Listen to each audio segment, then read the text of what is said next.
Lições do Santuário, Verdade Presente. Bem-vindo à série Lições do Santuário, Verdade Presente. Essa é a primeira de 10 lições. Vamos juntos nessa jornada? Vamos estudar a Bíblia. Já no primeiro livro, primeiro capítulo e primeiros versos, temos uma celebração ao Criador. A Bíblia diz: Bereshit bara Elohim et hashamayim ve'et haaretz. No princípio, criou Deus os céus e a terra. E quando Deus fez a terra, fez a Pangeia.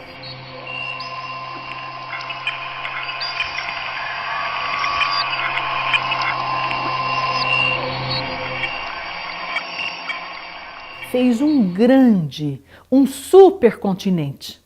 Naquele tempo, não havia divisões na crosta terrestre. E no meio da Pangeia, plantou um lindo jardim. E no meio do jardim, plantou a árvore da vida. O plano divino era que o jardim do Éden fosse o lar de Adão e Eva. Penso que se eles não pecassem, se passassem pelo teste de não comer do fruto da árvore do conhecimento do bem e do mal, o jardim se expandiria até tomar toda a terra. Então, Deus retiraria o teste do meio deles e ficariam livres do mal para sempre. Antes de criar Eva, Deus criou os animais e trouxe para Adão dar nomes a eles. Agora você imagina o final dessa tarefa? Acho que Adão estava se sentindo muito sozinho, porque os bichos tinham um par, todos eles. Imagina o pensamento do pobre rapaz. O leão tem a leoa, o elefante tem a elefanta, o rinoceronte macho tem a rinoceronte fêmea, mas o varão não tinha sua varoa. E claro que o Criador percebeu a solidão do jovem e fez uma surpresa para o rapaz. Criou uma companheira que era a cara dele. E quando o moço viu Eva, feita especialmente para ele, adivinha o que aconteceu? Pois está escrito na Bíblia, em Gênesis 2:23. É a primeira música registrada na Bíblia e ali nós vemos que Adão está cantando para Eva. Esta, afinal, é osso dos meus ossos, é carne da minha carne, e será chamada varoa, porquanto do varão foi tomada. A Bíblia também nos informa que o casal foi feito à imagem de Deus. Que privilégio! Eram jovens, saudáveis e felizes e receberam uma ordem do Criador. Sede fecundos, multiplicai-vos e enchei a terra. Mas logo ali, no capítulo 3 de Gênesis, vamos encontrá-los fora do Éden, infelizes e sem filhos. E vemos também que Deus está fazendo vestimentas de pele para o casal, provavelmente da pele do primeiro cordeirinho morto que precisou morrer ali na porta do jardim do Éden, prefigurando o Cordeiro de Deus morto desde a fundação do mundo. E Deus fez uma promessa para o casal. Porém, inimizade entre ti e a mulher, entre a tua descendência e o seu descendente, e este te ferirá a cabeça e tu lhe ferirás o calcanhar. Falando em outras palavras, Deus disse assim: filhos, vocês foram envenenados pela serpente, mas eu tenho o antídoto. Enviarei o Salvador que pisará a cabeça da serpente. A Bíblia diz que Adão gerou muitos filhos e filhas na Pangeia. O filho mais velho chamava-se Caim e era muito rebelde. É bem provável que seus pais o tenham ensinado a ir regularmente até a porta do jardim para adorar o Criador e pedir perdão pelos pecados.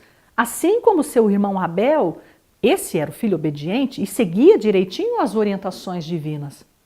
Interessante que em Gênesis 4 encontramos Deus procurando Caim e falando que ele estava correndo perigos, que via seu semblante descaído. No verso 7, Deus aconselha Caim mais ou menos assim: olha, Caim, você será aceito. Se tomar um cordeiro e oferecê-lo à porta, vá à porta, deixe lá o seu pecado. Mas em seguida, encontramos o relato de que Caim não dominou o seu desejo de pecado contra o seu irmão Abel e o matou. Então, longe da porta do jardim do Éden, longe de Deus, Caim formou seu clã de filhos desobedientes a Deus. cresceu e prosperou na Pangeia. Em Gênesis 6, lemos que os homens se multiplicaram na terra, que os descendentes de Caim se misturaram com os descendentes de Sete e que a maldade se multiplicou na terra. Agora imagine esses homens coexistindo no período antediluviano. Sete, Noé, Enoque. E a Bíblia diz que os antediluvianos viviam quase 1000 anos. O verso 4 diz que naquele tempo havia gigantes na terra e também depois, valentes, varões de renome na antiguidade. Como Deus poderia cumprir a promessa feita a Adão e Eva de que os salvaria através do Salvador Deus homem? Como poderia salvar o planeta Terra se toda a Terra estava se corrompendo rapidamente? Porque rapidamente o mal se alastrou. Muito interessante também é que, de acordo com a Bíblia, o mal não está se desenvolvendo aqui por milhares ou milhões de anos. Não, Deus tem pressa para resolver o nosso problema com o mal. E depressa, Deus apresentou o seu plano para salvar o planeta, o dilúvio. Aqueles que quisessem se salvar das águas entrariam na arca de Noé. Era só isso, era apenas obedecer. Mas a Bíblia diz que o dilúvio veio, cobriu toda a terra e levou a todos. Apenas uma família se salvou. Mas ainda assim, daquela única família, Deus reorganizaria o seu plano de salvação. Lembra que falamos de uma serpente que teria a cabeça pisada? Ela picou o calcanhar de Adão, infectou a humanidade com o pecado, porque a culpa de toda essa tragédia na terra é daquela serpente que também é dragão. A Bíblia fala sobre isso em Apocalipse 12. Houve peleja no céu. Miguel e seus anjos pelejaram contra o dragão. Também pelejaram o dragão e seus anjos. Todavia não prevaleceram, nem mais se achou no céu o lugar deles. E foi expulso o grande dragão, a antiga serpente que se chama Diabo e Satanás. Pensa comigo, por que é que Deus plantou a árvore do bem e do mal ao lado da árvore da vida, lá no Jardim do Éden? Porque existe um conflito em andamento, porque existem dois senhores disputando a atenção de cada ser humano. Somos cortejados pelo Criador e por aquele anjo caído. Um dos elementos mais importantes nesse conflito é o livre-arbítrio dado por Deus a cada um de nós, para podermos fazer as escolhas certas diariamente, ao lado do bem ou ao lado do mal. Lá no céu, Lúcifer, o primeiro anjo criado por Deus, a estrela da manhã de Deus, lançou dúvidas perante o universo a respeito do governo divino. Ele desafiou o Criador. E Deus tem deixado esse anjo mostrar do que ele é capaz, mostrar toda a sua maldade. Claro que foi ele também quem apareceu no Jardim do Éden e levou Eva a cair em tentação, comendo do fruto da árvore que era proibido. Como caíste do céu, ó estrela da manhã, filho da alva, como foste lançado por terra, tu que debilitavas as nações. Tu dizias no teu coração, eu subirei ao céu, acima das estrelas de Deus exaltarei o meu trono, e no trono da congregação me assentarei. Subirei acima das mais altas nuvens, e serei semelhante ao Altíssimo.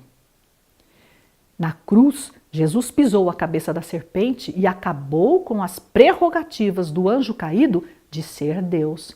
E em breve, esse conflito cósmico acabará e o mal será aniquilado para sempre. Está tudo certo. Podemos seguir confiantes.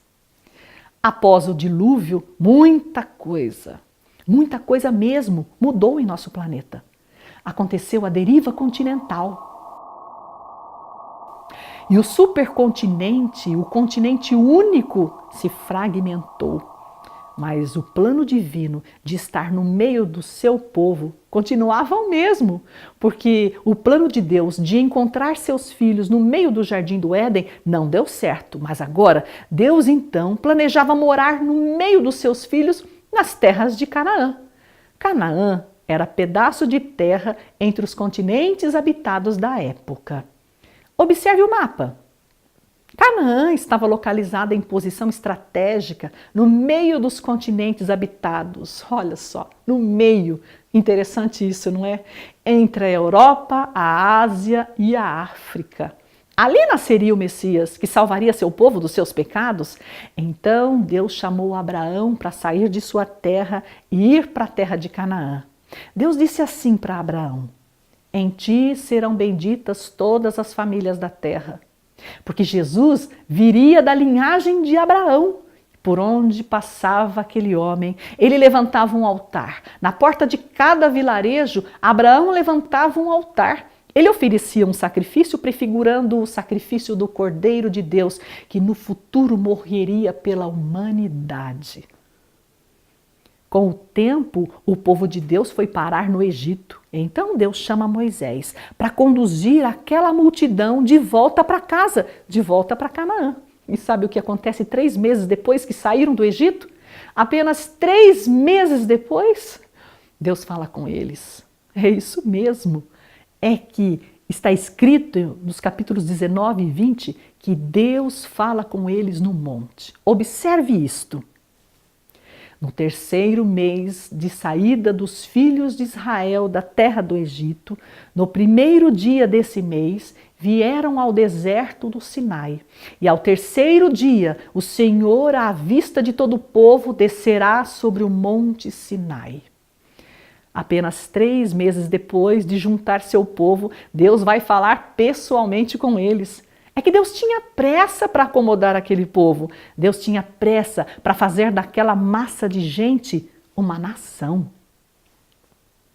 E nação precisa de povo, território, governo, sede do governo, leis, exército e símbolos.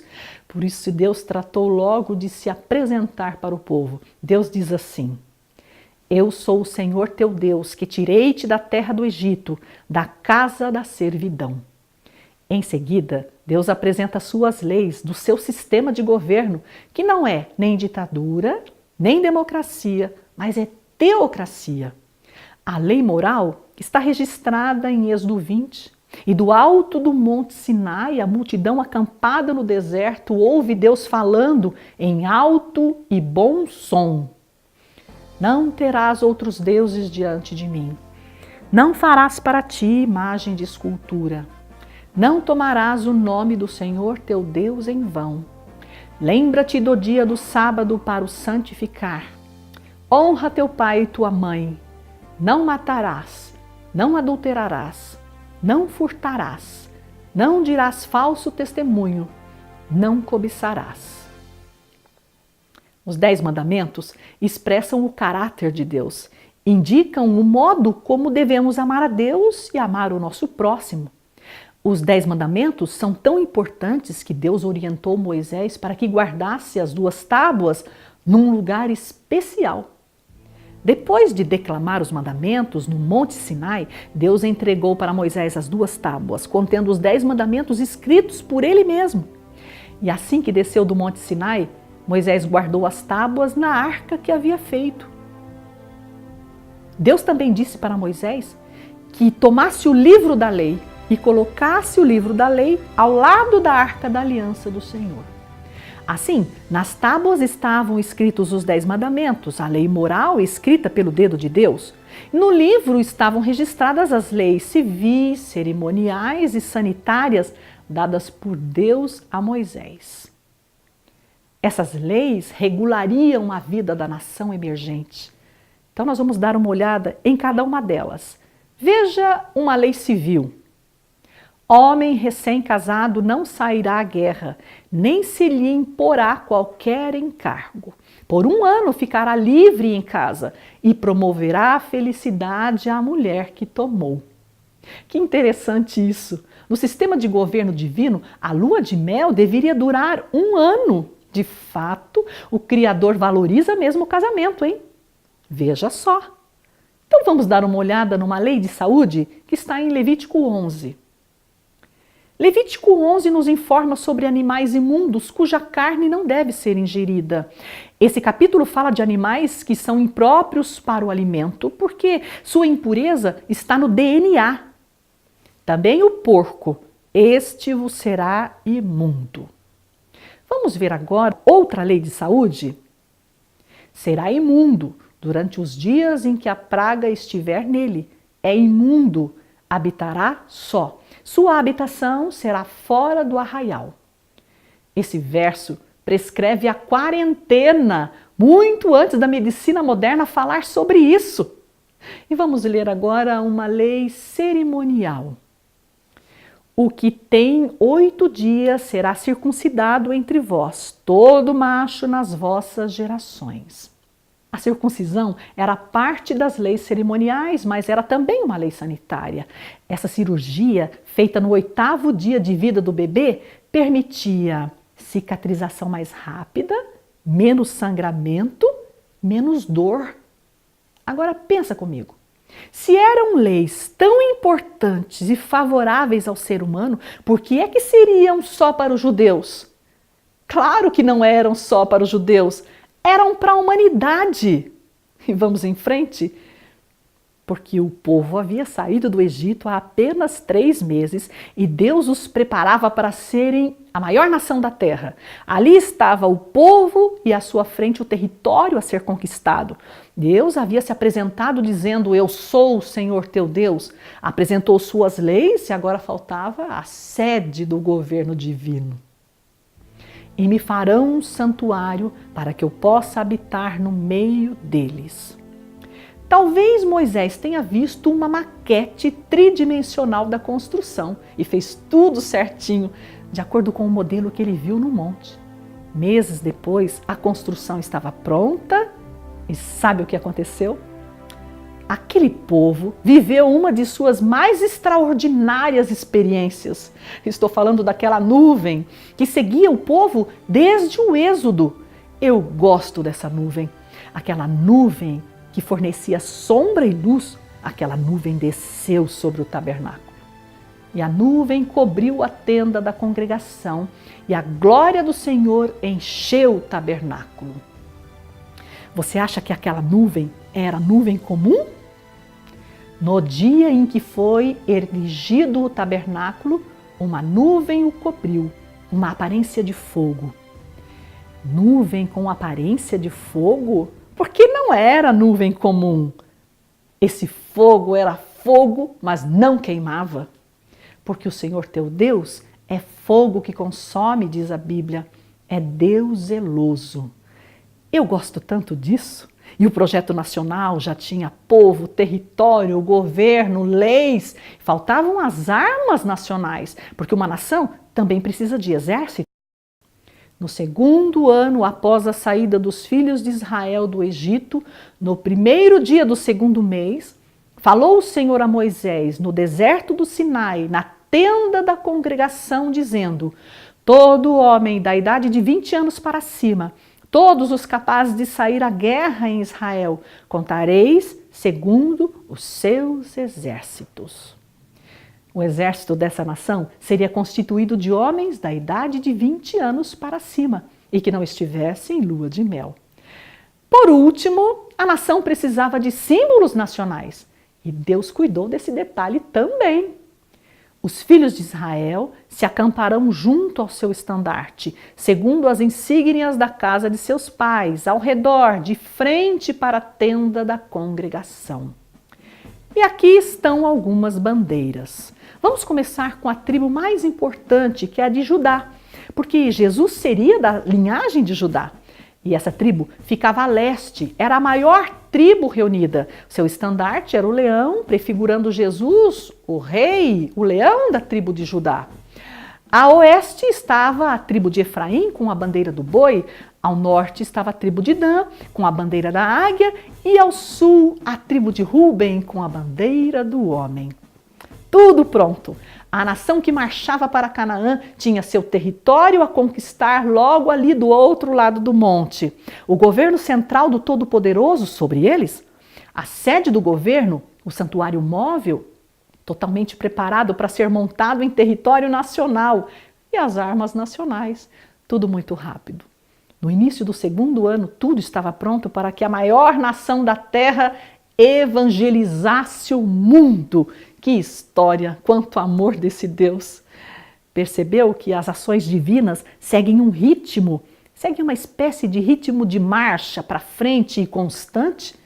Deus teve pressa, ele queria acomodar logo o seu povo tirado do Egito, em Canaã. Na Bíblia nós não encontramos a vida se prolongando nessa terra em sofrimento e tristeza por milhares e milhões de anos. Essa teoria faz parte das muitas teorias daquele anjo caído. E Deus tem pressa também de nos levar daqui para a nova Canaã, para Canaã celestial. Precisamos considerar a seriedade do conflito cósmico envolvendo o bem e o mal. Conflito que levou o Criador a plantar a árvore da vida no meio do jardim do Éden, representando sua presença, e ao mesmo tempo plantar a árvore do conhecimento do bem e do mal ao seu lado. Penso que precisamos decidir hoje de que lado estamos nesse conflito, porque nessa guerra não existe posição intermediária. Ou estamos de um lado ou estamos do outro. Quando penso que Deus deseja estar no meio da nossa vida para nos abençoar, para nos proteger, eu penso também que tantas vezes nós damos ao Senhor a periferia do nosso tempo, a periferia do nosso coração. Hoje, agora mesmo é o momento de deixar Jesus ocupar o centro de nossa vida. Há um rio cujas correntes alegram a cidade de Deus, o santuário das moradas do Altíssimo. Deus está no meio dela, jamais será abalada. Entre pela fé no santuário celestial e descanse no Senhor.